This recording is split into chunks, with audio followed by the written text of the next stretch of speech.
जन्म ही तो दुख है सदानंद तेरा। जन्म ही तो दुख है सदानंद तेरा। क्यों तू आवे जावे यहाँ कौन तेरा। क्यों तू आवे जावे यहाँ कौन तेरा। जन्म ही दुख है बेटा, जन्म लेना ही दुख है। जन्म क्यों लिया, क्यों आए, क्यों गए, क्यों जन्मे, क्यों मरे, क्यों फिरे और फिर वापस आए, फिर गए। कोटि कोटि जन्मों तक आए गए फिरे, आए गए फिरे। क्यों? अनंत जन्मों की अतृप्ति ने आपको जन्म दिया, अनंत जन्मों की, किसी एक जन्म की भी नहीं। अनंत जन्मों ने आपको मजबूर किया। आपने कर्म भार इतने बढ़ा दिए कि उसको चुकाने के लिए आपको आना ही पड़ा। शेष कर्म चुकाने के लिए आना पड़ा, शेष कर्म चुकाने के लिए। क्यों भार बढ़ाया? जन्म लेना पड़ा। बस जन्म लिया तो समझिए कि अब जन्म नहीं लेना है। जन्म लिया तो समझिए अब नहीं मरना है। बस ये आपका अंतिम जन्म होना चाहिए और सदैव मर जाना चाहिए, जिससे आना और जाना मिट जाए। आवे नहीं, जावे नहीं, जन्मे नहीं, मरे नहीं, सोई सोई पीव हमारा होए। जो जन्म नहीं लेता, जो मरता नहीं, संसार में आता नहीं, जाता नहीं, वही हमारा मालिक है, वही हमारा मालिक है। बस उस मालिक को याद करिए। वो मालिक अपने ही अंतर में है, अपने अंतर में विराजमान है बेटा। किसी ने पूछा कि दादा आप तो दुख की ही बात करते हैं, निराशा की बात करते हैं, संसार में छोड़ने की बात करते हैं और असंग होने की बात करते हैं, और ये तो मोह माया से बना हुआ संसार है और हमें तो संसार में ही जीना है। तो बेटा उसका जवाब ये है कि संसार भी परमात्मा का अलंकार है। ये संसार परमात्मा का अलंकार है। संसार व्यर्थ नहीं है, बेशकीमती है। ये जन्म बार बार नहीं मिलता। कई जन्मों के बाद मनुष्य अवतार मिलता है, कई मनुष्य अवतारों के बाद मुमुक्षा मिलती है, लाखों मुमुक्षों के बाद कई बार सदगुरु मिलते हैं, और सदगुरु कभी कभी किसी किसी को मिलते हैं। सदगुरु ही आपको पहचान लेते हैं, आप सदगुरु को नहीं जान सकते बेटा। इसलिए ये संसार सिर्फ दुख नहीं है, दुख तो हमारी सोच है। सदगुरु ने कहा भाई ये छोड़ो, असंग हो जाओ, तो संग क्यों किया हमने? तो असंग होने के लिए कहना पड़ा। असंग हुए तो असंग होकर संसार भोगो।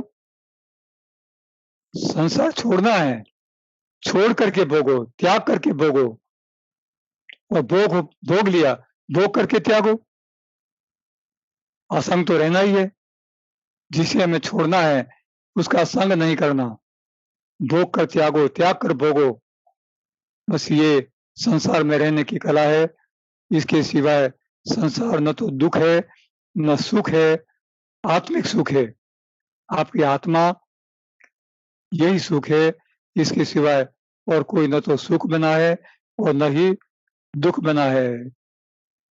आपके मस्तिष्क, आपकी चंचलता, आपका धैर्य, आपकी श्रद्धा, ये सब आपको सुख दुख देते हैं। आपकी श्रद्धा है तो धीरज रखिए, बहुत धीरज रखिए। सदगुरु आपको मिला है तो पाने के लिए ललक करिए, ललक लगाइए, आतुरता रखिए और सानिध्य सेवन करके पा लीजिए। एक बार एक सदगुरु ने कुछ मित्रों को बुलाया, बुलाकर कहा कि मित्रों, आश्रम में कुछ जगह है तो कुछ मित्रों की मैं परीक्षा करना चाहता हूँ। मित्रों को बुलाया, कुछ को पूछा तो जितना पूछा उतना ही जवाब दिया। एक मित्र है कि वो पूछे उससे पहले ही जवाब दे दे, बुद्धिशाली। यहाँ बुद्धि का काम नहीं, यहाँ तो बुद्धि जाती है तब परमात्मा पाता है। बुद्धिशाली पूछे उससे पहले जवाब दे दे। चंचलता, एकदम चंचलता चंचलता चंचलता। और बुद्धिशाली, सदगुरु ने कहा अंदर रसोई घर में कि बेटे ऐसा करो, एक जग भर करके चाय ले आओ गरम गरम। और उस बच्चे को कहा, हाथ में कप और प्याला पकड़ो और मैं चाय देता हूं तुमको। चाय उंडेलते उंडेलते उंडेलते सदगुरु ने इतनी चाय उंडेली कि वो बहती हुई उस मित्र को थोड़ी जला दी, जला दिया मित्र को, जल गया वो। उसने कहा, महाराज ये क्या करते हैं आप, मैं जल रहा हूं। बेटा यही कहता हूं मैं, तुम क्यों इतने त्वरित हुए, तुम्हारी इतनी त्वरा क्यों बढ़ गई, क्यों चंचल बन गए। तुम में बुद्धि थी तो धैर्य होना चाहिए, सार और असार का विवेचन करने की क्षमता तुम में होनी चाहिए, बुद्धि का दुरुपयोग नहीं करना है। बुद्धिशाली हैं तो समझिए आपके संसार की व्यवस्था का आयोजन करिए। हाँ बेटा, तब वो मित्र समझा कि महाराज सही बात है, मुझ में एक डर था कि शायद मेरा सिलेक्शन न हो, तो इसलिए मैं अपनी बुद्धिमत्ता बताने के लिए आगे आगे बोल रहा था। उसने कहा, बेटा ऐसा नहीं है, जो भाग्य में लिखा है वो तुम्हें मिलना है। तुम्हारी योग्यता यदि यहाँ रहने योग्य है तो तुम यहाँ रहोगे, तुम्हें कोई निकाल नहीं सकेगा। लेकिन अपने भाग्य को बिना बांचे और अपनी बुद्धि की चंचलता से तुम अपने अधिकार को अधिक जताओगे तो वो अधिकार तुम्हारा नहीं होगा बेटा, जो भाग्यशाली होगा उसी का होगा। हाँ बेटा, कुछ मित्रों को सदगुरु ने आश्रम में रखा। एक मित्र दूसरे आश्रम से आया हुआ था, उन सदगुरु ने कहकर भेजा था कि बेटा उन सदगुरु के सानिध्य में रहो, तुम्हें ज्ञान प्राप्त होगा। अब ये मित्र साथ में रहने लगा, उसको लगा कि ज्ञान कोई वार्तालाप होगा। बराबर बेटा जी, ध्यान से सुनिए, ज्ञान कोई वार्तालाप होगा, ज्ञान कोई बैठकर सुनने की बात होगी, ज्ञान कोई आदान प्रदान की बात होगी। यह समझ करके वो दिन पसार गुजारने लगा। आज निकला, कल निकला, परसों निकला, 3-4 दिन 7 दिन हो गए। मित्रों को बुलाकर पूछा, मित्र तुम्हें ज्ञान मिला? उसने कहा, कुछ भी नहीं मिला महाराज, आपने तो मुझे कुछ नहीं कहा, आपने ज्ञान दिया ही नहीं, न तो मुझे कभी बिठाया, न कभी कोई ज्ञान की चर्चा हुई। तब सदगुरु ने और मित्रों को बुलाया, मित्रों तुम कितने साल से यहाँ रह रहे हो? उन्होंने कहा 10 साल से, 8 साल से, 15 साल से। तुम्हें किसी ने, सदगुरु ने तुम्हारे साथ कोई बातचीत की ज्ञान की? ना, तो कभी नहीं की। सदगुरु ने कभी एक शब्द भी नहीं बोला। तो मित्र देखो, तुम दूसरे आश्रम से आए हुए हो, तुम्हें ये समझना चाहिए कि इस आश्रम की परंपरा ये है कि यहाँ बोलकर ज्ञान नहीं दिया जाता। तुम्हारा एक दूसरे के प्रति जो व्यवहार का आदान प्रदान है वही सदगुरु की शान है, उसी में आप समझ जाओ, उसी से ज्ञान प्राप्त कर लो। आपने देखा कि यहाँ के मित्र जब चुपचाप एक दूसरे का काम करते हैं, एक दूसरे की सेवा करते हैं, अपनी दिनचर्या करते हैं, कभी किसी का कोई औपचारिक बातचीत नहीं करते, कभी किसी के साथ कोई वैरभाव नहीं रखते, किसी को ऊंचे आवाज से कुछ लड़ते झगड़ते नहीं, और हर काम समय पर होता है, समय की पाबंदी।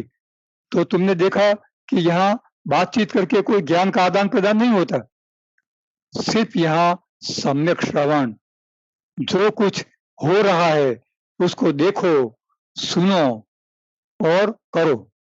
सम्यक दृष्टि, सम्यक श्रवण, सम्यक वाचा और सम्यक कर्म, इसी से आपको ज्ञान मिलेगा। यही ज्ञान प्राप्ति का रिवाज है। इसके सिवाय बैठ करके कुछ सुनना सदगुरु से और हमें कुछ अंतर में उतारना, ये कुछ ऐसे प्रयोग हैं कि जब मित्रों के साथ सानिध्य नहीं होता, मित्र सानिध्य नहीं सेवन कर सकते, तो उनको कुछ देने के लिए सदगुरु के पास कुछ संकेत होते हैं, कुछ शान होती है जो रूबरू में उनको समझाना होता है। तो हर बार यही नहीं होता। साथ में रहे तो संज्ञा से ही समझ जाइए कि इसी को ज्ञान कहते हैं। साथ में रहने के आदर्श को ही ज्ञान कहते हैं। एक बार वीरल भाई माणेक, मासी मासा और हम वज्रेश्वरी गए, गणेशपुरी गए। ये एक नित्यानंद का धाम है। स्वामी नित्यानंद हुए कुछ साल पहले। स्वामी नित्यानंद जी के आश्रम में जाते हुए कुछ बातचीत हुई, तो जो उनका मित्र था साथ में, उसने बताया कि महाराज, इस आश्रम के साथ कुछ हमारी याददाश्त जुड़ी हुई है। हमने कहा क्या जुड़ी हुई है? कि मेरे ताऊ जी, उनको गलत लत लग गई थी।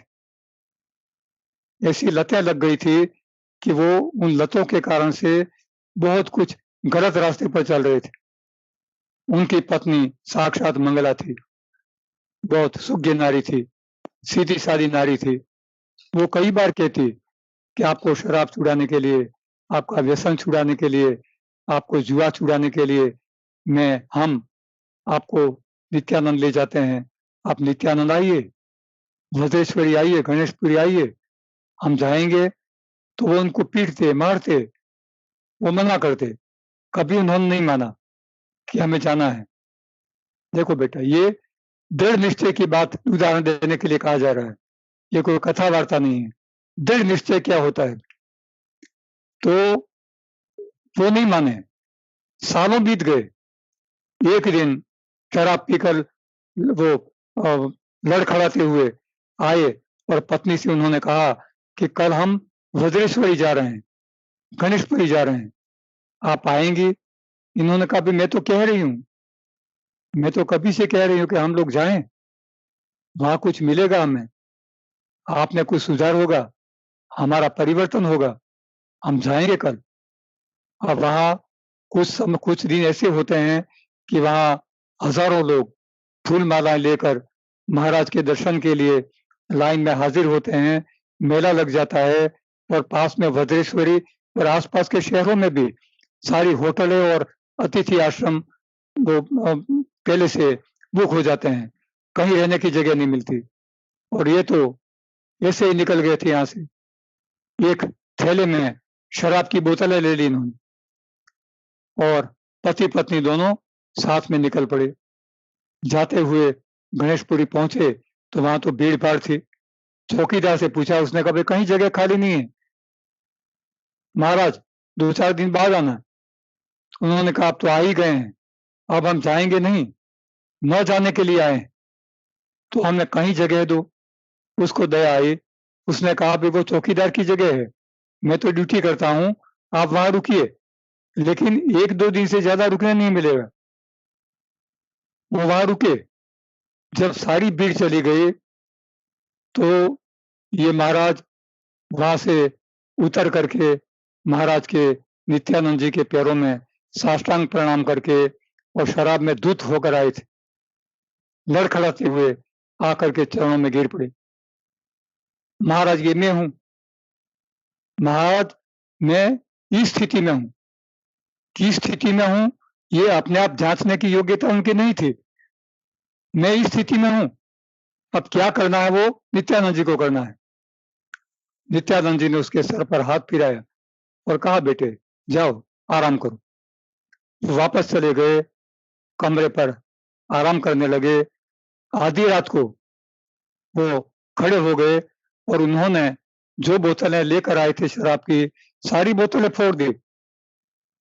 एक के बाद एक सारी बोतलें फोड़ दी और नित्यानंद जी के चरणों में पति पत्नी दोनों साष्टांग दंडवत प्रणाम करके फूट फूट कर रोने लगे। फूट फूट कर रोने लगे। जिंदगी भर की बुराई, जिंदगी भर की कुरीतियां, जिंदगी भर की जो उनके दुराचार थे, धो दिए उन्होंने एक ही क्षण में। महात्मा जी ने हाथ फिराया, सर पर हाथ रखा, बेटे धुल गए तुम, धुल गए तुम, धुल गए, कुछ बाकी नहीं रहा, धुल गए। अब परिवर्तन ये हुआ कि उन पति पत्नी ने, उनकी कुछ संपत्ति थी, आधी तो उन्होंने फूंक मारी थी नशों में और जुए में, और आधी जो बची थी वो अपने भतीजे को बुलाकर कहा कि बेटा ये सब हम आपके नाम कर देते हैं, हम तो जीते जी कभी मुंबई नहीं आएंगे, हम जीते जी कभी मुंबई उस घर में नहीं आएंगे, हम यहीं दे छोड़ेंगे महाराज की निश्रा में, जिएंगे मरेंगे यहीं।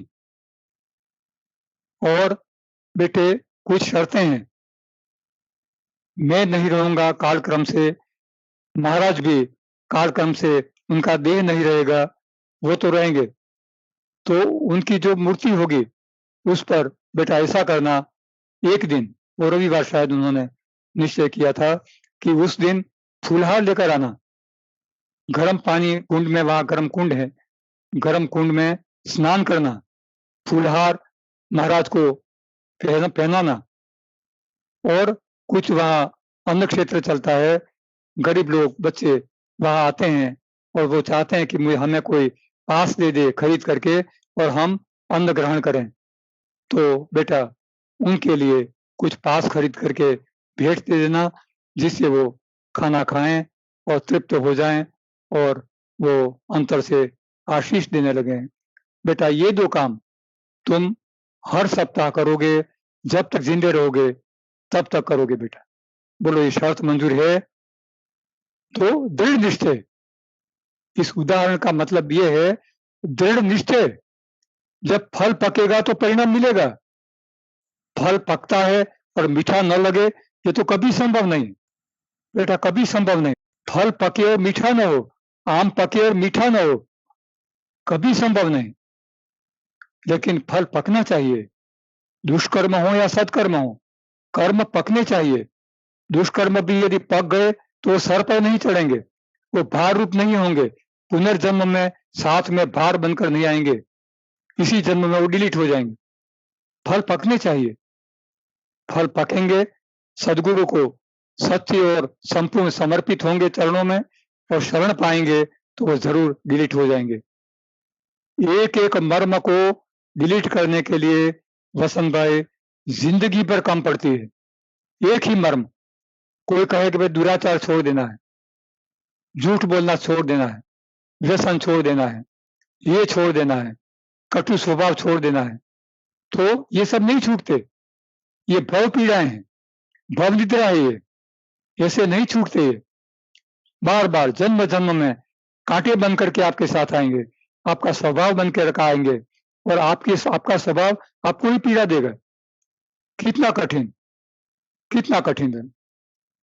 तो ये सब स्वभाव बन करके आएंगे, भव पीड़ा बनकर आएंगे, आपको ये सब न आए इसके लिए फल को पकाना है, फल को पकाइए, फल को पकाइए, दृढ़ निश्चय करिए और सदगुरु के श्री चरणों में सच्चा और संपूर्ण समर्पण कर दीजिए, वो डिलीट हो जाएंगे और आप जागृत हो जाएंगे बेटा।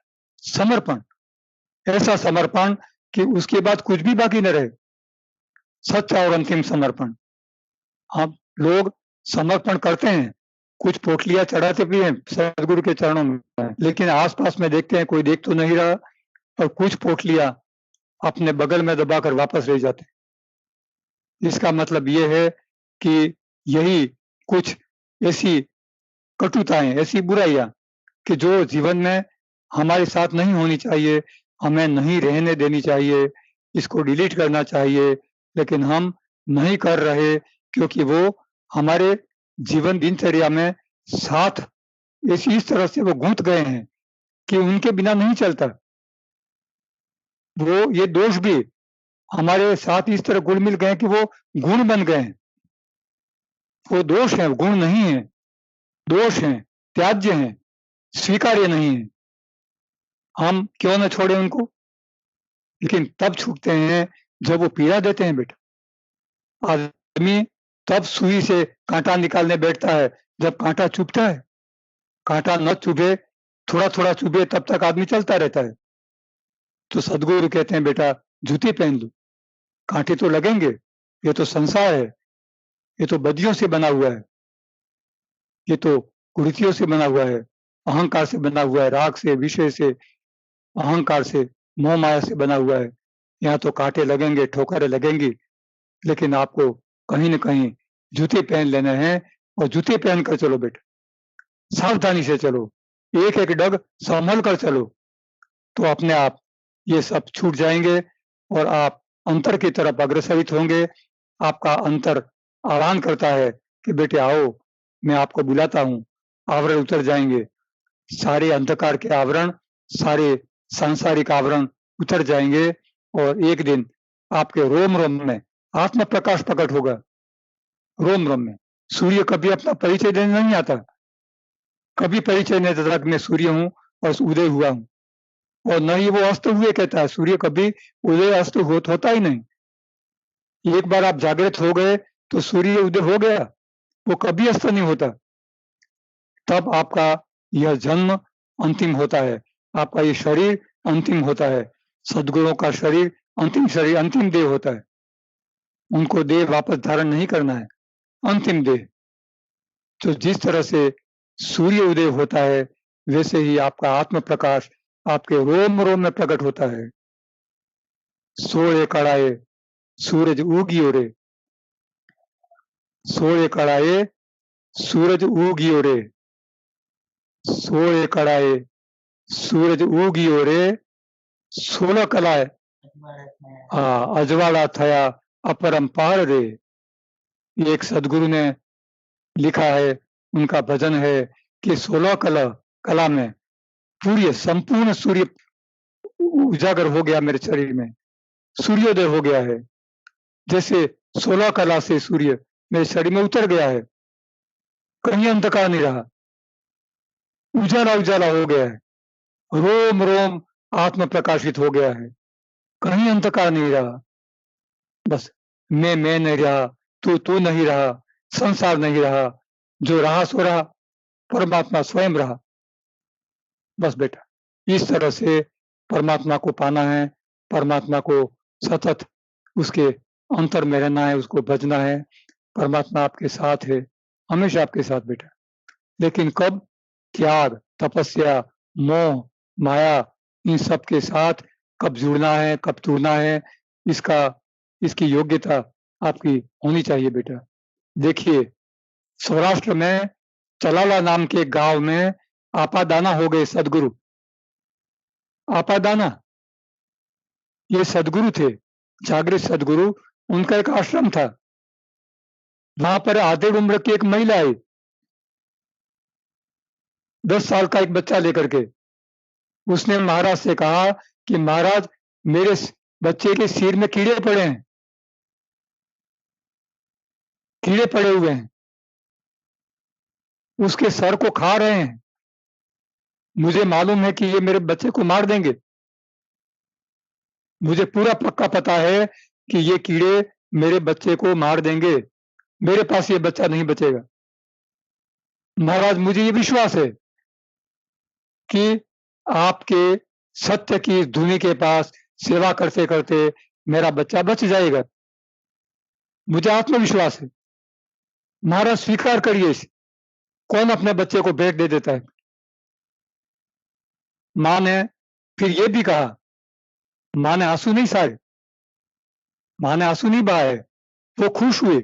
मां ने कहा, महाराज, मैं आपके पास इस बच्चे को स्वस्थ, सुखी और बड़ा होते हुए देख करके खुश रहूंगी, दूर रहकर भी खुश रहूंगी, दूर रहकर भी मैं मानूंगी कि मेरा बच्चा जहां है सुखी है, जिंदा है और आत्मोत्कर्ष पा रहा है, उसकी आत्मा की उन्नति हो रही है सदगुरु के सानिध्य में।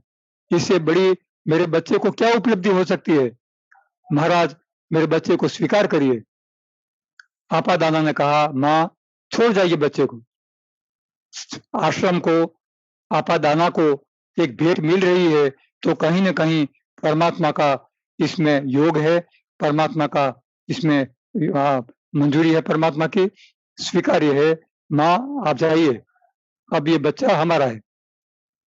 बस सदगुरु ने बच्चे को बिठा करके एक ही चीज कही, बच्चे, आज से गौशाला का गोबर और गौमूत्र इस टोपली में भरना है, सर पर उठाना है और दूर जहाँ कूड़ा डाला जाता है, जहाँ गोबर वगैरह एक गड्ढे में फेंका जाता है, बस वहां जाकर के तुम्हें रोज फेंक देना है। रोज ये काम करना है बेटा। और 2 टाइम रोटी खा जानी है। तुम्हारे कपड़े जब नहीं होंगे, कपड़े तुम्हें दिए जाएंगे। टाइम पर सो जाना है, टाइम पर उठ जाना है और यही काम करते रहना बेटा। उन्होंने स्वीकार किया, हाँ महाराज, मैं यही करूंगा। बस रोज महाराज देखते रहे कि बच्चा गोबर और गौमूत्र उस टोपली में उठाता है, सर पर उठाता है, सर से वो पूरा भीग जाता है गौमूत्र से। धीरे धीरे गौमूत्र ने औषधि का काम किया, गोबर ने औषधि का काम किया। गऊ की इस भेंट से बच्चे के कीड़े मरने लगे, बच्चे के सर का रोग ठीक होने लगा, बच्चा स्वस्थ होने लगा, तंदुरुस्त होने लगा और आत्मोत्कर्ष पाने लगा। अब सदगुरु को तो और भी आगे बढ़ाना था, सिर्फ उसको जिंदा रखना एक ही काम नहीं था। सदगुरु के पास, पारस के पास लोहा आता है तो वो सोना ही बनाता है, उसको लोहा नहीं छोड़ता। सदगुरु ने कहा, बच्चे काम कर रहे हो बराबर? उन्होंने कहा, हाँ जी महाराज, मैं काम बराबर कर रहा हूं। एक दिन वो बच्चा ये गोबर उठाते हुए गिर गया। सदगुरु ने एक मैसेंजर भेजा कि बेटे उस बच्चे को पूछो तुम्हारा नाम क्या है। ये गए और बच्चे को पूछा तो उन्होंने कहा, गीगा, गीगा, मारो नाम गीगो छे, ये बोला उसने। तो मैसेंजर ने आकर सदगुरु से कहा कि वो गीगा बोल रहा है। सदगुरु ने कहा, ठीक है, फल कच्चा है, अभी फल अभी कच्चा है, उसको अपना नाम मालूम है, अभी उसमें गीगा बैठा हुआ है। हाँ ठीक है, बच्चे अपना काम चालू रखो। कुछ और साल हुए, वो 17, 18, 19 साल के आसपास का होने आया। एक बार श्रम करते करते करते ये गौमूत्र और गोबर उठाते उठाते एक दिन फिर गिर गया और सारा गोबर वाला हो गया। सदगुरु ने फिर एक मित्र को भेजा, मैसेंजर को कहा उसका नाम पूछो और पूछ करके वापस आओ। ये भाई गए, उससे पूछा, बेटे आपका नाम क्या है?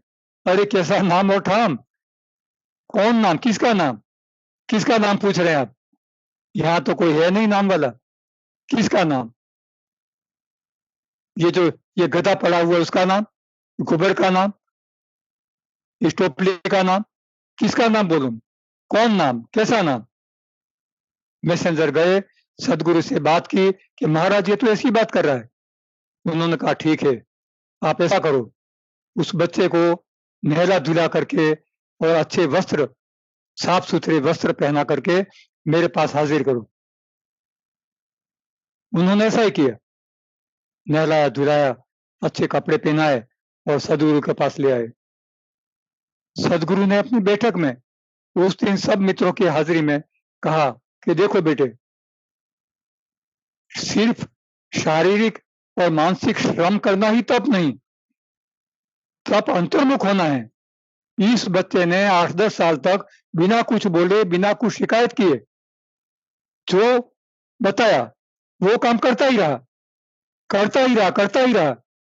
कभी उसने न शिकायत की, न इस काम के विषय में कोई अपने ऐसी कोई राय बताई कि आप बार बार गोबर ही मुझे काम सौंपते हैं, और लोग तो अच्छा अच्छा काम करते हैं, रसोई घर में काम करते हैं, आंगन बुहारने का काम करते हैं, मुझे तो सिर्फ गोबर ही गोबर, गोबर ही गोबर। नहीं, काम कुछ भी सौंपा जाए, काम करने की कव्वत, काम करने में आपका भाव, कर्म भाव। एक डॉक्टर पेशेंट को बचाते हुए मार देता है तो वो खूनी नहीं है, वेर भाव से जो मारता है वो खूनी है। डॉक्टर तो क्योंकि हमेशा बचाता है। तो सदगुरु ने जिसको जो काम सौंपा वो उसको दुख देने के लिए नहीं था, उसके उत्कर्ष के लिए था।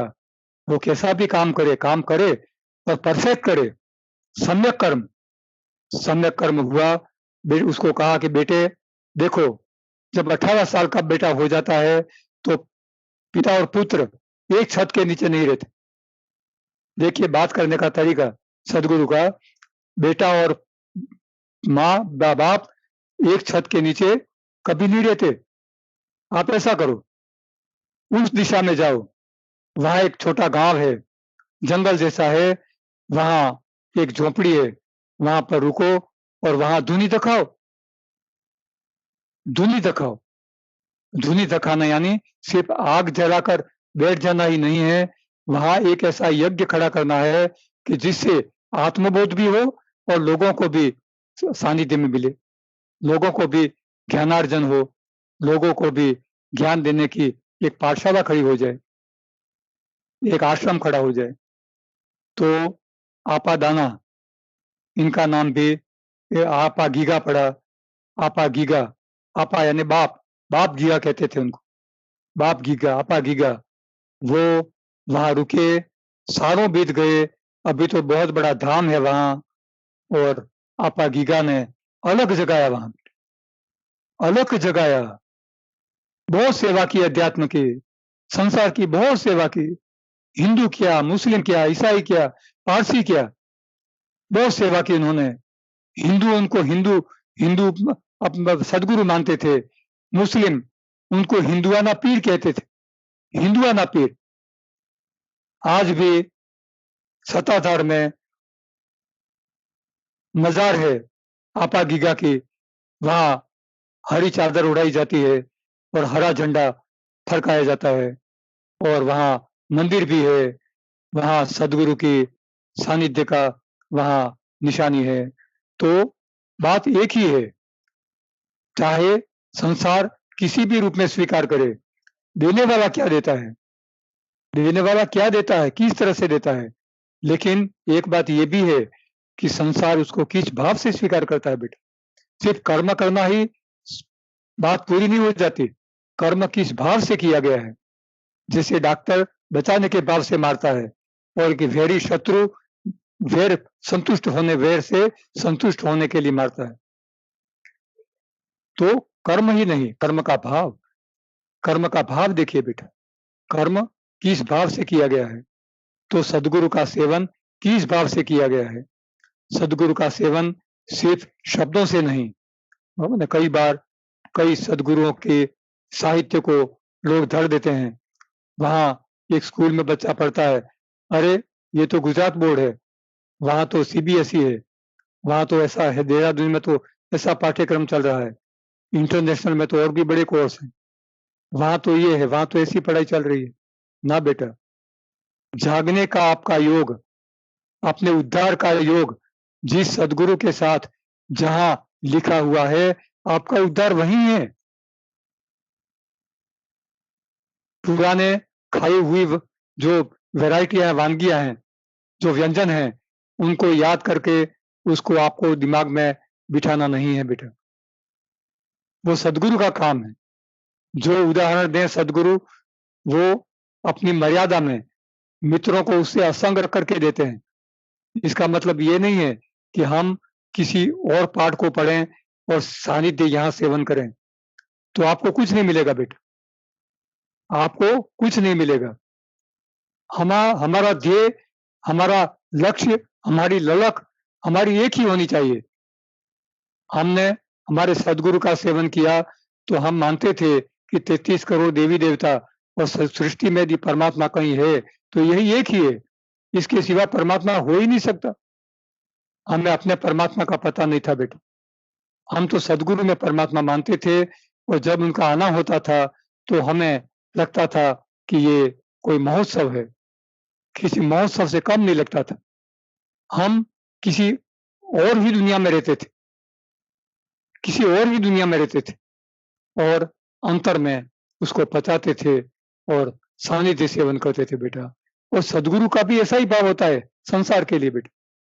हमारे सदगुरु को जब उनके भतीजे को महेंद्र भाई को सूचना दी जाती थी कि भाई कल जूनागढ़ से मित्र सुमो लेकर आपको लेने आने वाले हैं, और जब महेंद्र भाई कोटेचा उनको सूचना देते थे कि काका कल ये मित्र आपको लेने के लिए आ रहे हैं, तो वो आधी रात से जाग जाते थे, आधी रात से अपनी तैयारी करके थैली तैयार करके बैठ जाते थे। जब सुबह में प्राणभाई लाखानी उनके साथ हमेशा रहते थे, छत्र छाया की तरह उनके साथ रहते थे और उनकी सेवा में रहते थे। वो आते थे और थैली देखते थे कि सदगुरु की सब चीजें यहाँ रखी हुई हैं कि नहीं, सदगुरु संपूर्ण रूप से तैयार हुए कि नहीं, मकान में रख रखाव सब ठीक है कि नहीं, ताला बराबर बंद हुआ कि नहीं, ये सब ध्यान रखते थे और पूछते कि सदगुरु आप तो आधी रात से जाग रहे हैं, ऐसा क्यों? वो कहते बेटा जब मेरे मित्रों से मिलना होता है तो मुझे एक महोत्सव लगता है। अरे मैं कल अपने बच्चों से मिलूंगा, मैं कल अपने बच्चों से मिलूंगा। बस चाहे बच्चे किसी भी उम्र के हों, जैसे महात्मा बुरीबाई ने कहा कि मेरे अपने अगले घर के हैं ये बच्चे, जैसे पेट से जन्म लेना ही कोई बच्चा नहीं हो जाता, इसी तरह सदगुरु के हम बूढ़े हों या बच्चे हों, उनके बच्चे ही थे और सदगुरु ने हमेशा उस अति भाव में हमें सेवन कराया और उस परमपिता परमेश्वर के हम आभारी हैं बेटा, आभारी हैं। यह शरीर, इस शरीर के चमड़ी से उनके जूते बनाकर उनको सिला करके उनको पहनाए तो भी कम है बेटा। कबीर जी ने बार-बार कहा रामानंद के लिए, अपने सदगुरु के लिए कि मैं अपनी चमड़ी के जूते सदगुरु को पहनाऊं तो कम है। हे सदगुरु, हे रामानंद, आप मुझ पर चलिए, आप मेरी चमड़ी के जूते पहनकर इस हरी दूब पर चलेंगे तो मुझे लगेगा कि मैं आपकी कुछ सेवा कर सका। हे परमात्मा, हे सदगुरु, मुझे मोतियार नाम का कुत्ता बनाइए। मैं आपके कमरे के पास सामने और जो सीढ़ी है उस सीढ़ी पर बैठा हुआ मोतिया कुत्ता बन करके बैठा हुआ आपको देखा करूं, निरंतर आपको देखा करूं। ऐसा भाग्यशाली मैं कब बनूंगा? हे सदगुरु, मैं तो यहाँ संत समाज में हूँ और आप अलख में हैं। सदगुरु, देह छोड़ने के बाद बेटा बार बार तो वो देह नहीं मिलता, बस सदगुरु एक ही है, था, है और रहेगा। बस आपको जो है वर्तमान में वही एक और अंतिम है, वही है। भूत और भविष्य के सब लेखन, सब बोला हुआ, लिखा हुआ, सब किया हुआ, सब उसी में समाहित हो जाता है। उससे बढ़कर और कोई सदगुरु नहीं होता, उससे बढ़कर और कोई परमात्मा नहीं होता। बेटा ये अंतरा है, अनिष्ट से जो तुझको रोके वही है तेरा तारणहार। सदगुरु आपको संसार में अनिष्टों से रोकते हैं। कुछ ऐसे कार्य जो आपसे हो चुके हैं और उससे आपका बुरा होने वाला है, तो सदगुरु को पता है, वो आपको उससे रोकते हैं। जीते जी गर्त में गाड़े, ऐसी दुर्मति को तू मार। जीते जी मैं गड्ढे में बंद हो जाऊंगा, मैं गड्ढे में गड़ जाऊंगा, मेरे ऐसे दुष्कर्म हैं, ऐसी अपनी दुर्मति को, अपने ऐसी खराब बुद्धि को छोड़ दो बेटे। पल पल करे प्रतीक्षा सत्य की, उतरेगा तू सागर पार। सत्य की प्रतीक्षा कर, हर क्षण प्रतीक्षा कर। प्रतीक्षा, श्रद्धा और प्रतीक्षा, प्रतीक्षा में परमात्मा बैठा है। जिस तरह माँ शबरी ने 12-12 साल तक प्रतीक्षा की, आराम मिले। धन्य धन्य उस पल को जीवा, जब तू पावे अलख अपार। ये जीव तू धन्य है, जब तू प्रतीक्षा करते हुए अलख अपार, अपार अलख को प्राप्त हो जाएगा। देने में ही सच्चा सुख है, लेने में ना कभी भला। देने में, त्याग में सच्चा सुख है, लेना तो कभी मजबूरी से होता है, लेकिन लेने में आत्म सुख नहीं होता। सांसारिक सुख भले होता है, साधन सुख होता है, कर्म सुख होता है, आत्म सुख लेने में नहीं होता बेटा। जो लेने में ही सुख समझे, उसका अंतर आप गला। वो अपने अंतर में नहीं जा सकता। ना देने की भी तो हद है, ना लेना भी कभी खला। कई बार देने में सुख है तो कई बार लेने में भी सुख है। कई बार न ले करके सामने वाले व्यक्ति को आप दुख दे रहे हैं, पीड़ा दे रहे हैं, क्योंकि देना जब उसका उत्कर्ष है तो आपको उसके उत्कर्ष में शामिल होना चाहिए और ले लेना चाहिए। जितने से अंतर सुख पावे उतना ही तू हाथ चला। तू संसार में इतना ही कर्म कर, इतना ही हाथ चला कि जिससे तू अंतर सुख प्राप्त करे। बहिर सुख तो साधन देंगे, भाग्य देगा, कर्म देंगे, लेकिन अंतर सुख तो उतना ही तू काम कर कि अंतर सुख मिल जाए। जब तक बाहर ध्यान है तेरा, अंतर से तू दूर समझ। साधन में सुख जब तक लागे, अंतर सुख से दूर समझ। धन वैभव ऐश्वर्य राग में आसक्ति से दूर समझ। भव सागर तरना तू जाने, अंतर के तू पास समझ। मुट्ठी भरकर लाया जग में, खाली हाथ चला रे जीवा। मुट्ठी बंद करके आदमी जन्म लेता है, बहुत कुछ लेकर आता है और खाली हाथ चला जाता है, मुट्ठी खोल कर जाता है, सब यहाँ छोड़ कर जाता है। बेटा सतरंगी जीवन में खोया, हो बदरंग चला रे जीवा। बहुत सारे सुख भोगने के लिए जन्म लिया होता है और बदरंग संसार में बदनाम होकर के, संसार की बुराइयां सर पर चढ़ा करके और संसार में दुख भोग करके जीव चला जाता है।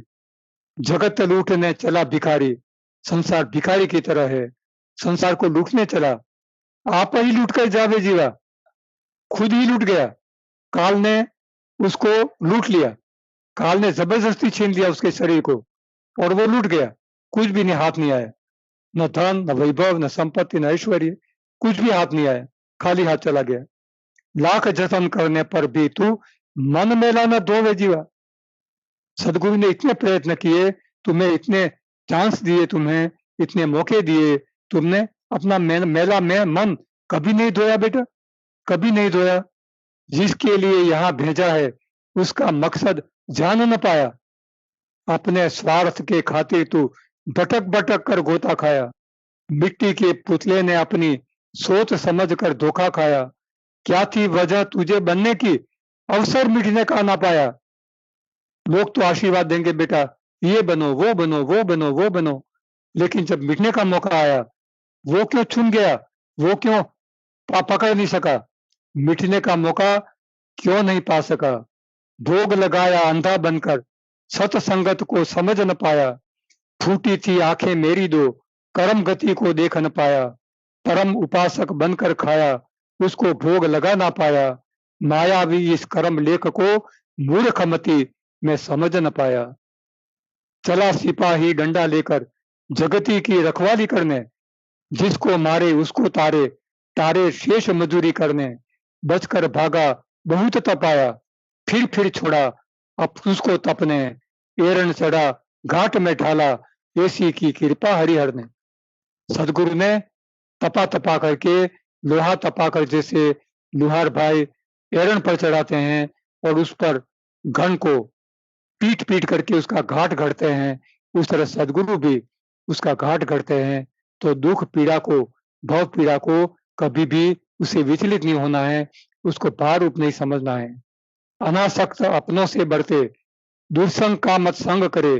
पत्थर कभी न पिघले समझे, पिघले उसका घाट करे। दुस्साहस का यत्न करे मत, सांस सांस मत व्यर्थ करे। जो लोहा अधिकारी होगा वह पारस की खोज करे। जो लोहा अधिकारी होगा वह पारस की खोज करे, सदगुरु की खोज करे। वही उसी को सदगुरु मिलते हैं जो उसका अधिकारी होता है बेटा, जो उसका अधिकारी होता है। बिना अधिकार के किसी को कुछ नहीं मिलता। आप सानिध्य के अधिकारी हैं बेटा, जन्म जन्म से अधिकारी हैं। सदगुरु कभी नाटे बनकर आए, लंबे बनकर, गोरे बनकर, काले बनकर, छोटे बनकर, गरीब बनकर, धनवान बनकर, अनेक बार आपके जीवन में आए, अनेक बार आपको संसार से असंग किया और आपकी अंतर यात्रा चालू की। उस अधूरी अंतर यात्रा को लेकर आप वापस जन्म लेकर के सानिध्य में आए। ये सदगुरु भी आपकी अंतर यात्रा को पूरी करने के लिए ही है बेटा। आपकी अंतर यात्रा पूर्ण करने के सिवाय सदगुरु का इस संसार में रुकना या रुकने का और कोई मकसद नहीं होता, और कोई कारण नहीं है बेटा। ये खाना खाने के लिए नहीं जीते, कपड़े पहनने के लिए नहीं जीते, घूम फिर करके आमोद प्रमोद के लिए नहीं जीते। ये रोते रहते हैं मित्रों के दुख दूर करने के लिए, मित्रों को सही रास्ता दिखाने के लिए, बहिर्दुख से, बहिर्मार्ग से अंतर सुख के लिए और अंतर मार्ग के लिए, सत मार्ग में उसको स्थित करने के लिए, अंतर में स्थित करने के लिए वृक्ष की तरह बस आपको यही रखना है। महात्मा महात्मा गंगा सती की तरह कोटि ब्रह्मांड टूट करके भले चूर्ण हो जाएं, मेरा मन नहीं डिगेगा। इस तरह से अपने मन को मत डिगाइए, मन को तटस्थ रखिए। बस आत्मबल, आत्मबल, मनोबल, संकल्प बल, ये भी सांसारिक बल हैं। ये मन की स्थिति है, सारी शक्तियां मन की स्थिति हैं। ये सब भविष्यवाणी करते हैं, वो भी मन की स्थिति है। सारी शक्तियां मन की हैं, हमें तो उससे भी उस पर जाना है। सारी शक्तियों से ऊपर उठना है और वहां जाना है जहां सत्य के सिवाय और कोई नहीं होता। बेटा, सारी शक्तियां, मन की सारी गतियां सब यहाँ छोड़ जानी है। बस सदगुरु आपके साथ है, बस वो आपके साथ है, आप उसके साथ रहिए। सब कुछ उसके चरणों में, शरण में छोड़ दीजिए, वो हमेशा आपके साथ है। बस बेटा।